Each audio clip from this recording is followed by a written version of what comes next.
Next breaking Telangana నుంచి వస్తోంది. ముగిసిందా విప్లవ పంథ? సీతక్క చెప్పేశారంట. ఎస్, అవును, సీతక్క ఇప్పటికీ దేశంలో మావోయిస్టు రహిత భారత ప్రచారంపై తన అభిప్రాయాన్ని ఓపెన్గా చెప్పేశారు. పేదలకు న్యాయం జరగనంత కాలం పోరాట పంథా మారుతుందే తప్ప విప్లవానికి చావు ఉండదు అంటున్నారు ఆమె. అయితే ప్రభుత్వము అధికారులు చిత్తశుద్ధితో పనిచేస్తే పోరాటాలకు తావుండదు అంటున్నారు. మారిన పరిస్థితులకు అనుగుణంగా మావోయిస్టులంతా లొంగిపోతేనే మంచిది అంటున్నారు సీతక్క. ఒకప్పటి నక్సలైట్, ప్రస్తుత తెలంగాణ మంత్రి సీతక్క విప్లవ ఉద్యమాలపై టీవీ9తో ఎక్స్క్లూజివ్ గా మాట్లాడారు. కుల్లంకుల్లా తన అభిప్రాయాలను చెప్పేశారు. 76, 69 ఆ టైంలో నక్సలైట్ మూమెంట్ అనేది పీక్ స్టేజ్ నుంచి 2002 వరకు 2000 వరకు తెలంగాణలో కానీ తెలంగాణలో చాలా ప్రతి గ్రామంలో ప్రభావితం చేసినటువంటి ఉద్యమము. తద్వారా అనేక సమస్యల మీద కూడా ఫైట్ చేయడం జరిగింది. Even me and my family, other people, మిగతా వాళ్ళు కూడా. సో అనేక మంది త్యాగాలు కూడా చేశారు.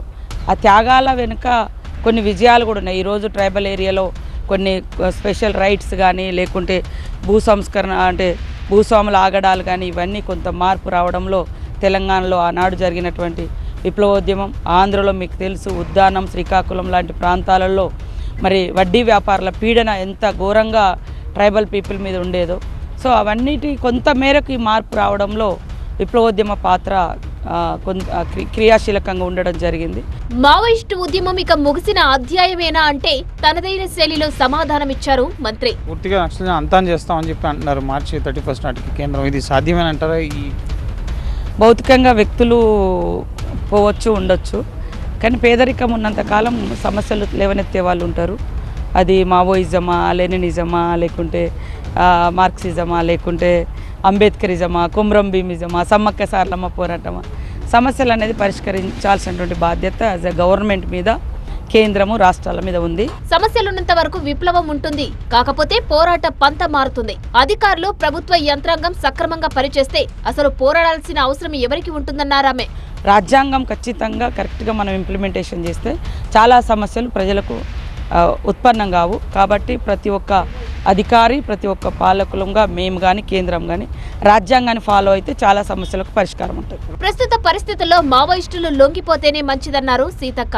సో ఇప్పుడు మారుతున్న పరిస్థితుల్లో డెమోక్రటిక్ వేలో మనం ఏ సమస్యనైనా కూడా ప్రశ్నించవచ్చు, ఫైట్ చేయవచ్చు. ఆ స్పేస్ ఇక్కడ ఉంది కాబట్టి రావాలని కోరడం జరిగింది. అది మన ముఖ్యమంత్రి గారు కూడా సానుకూలంగా స్పందించి వాళ్ళందరినీ, మరి పెద్దవాళ్ళు కూడా, సీనియర్ మోస్ట్లు, హైలీ ఎడ్యుకేటెడ్ పర్సన్స్ అందరూ కూడా రావడం జరిగింది.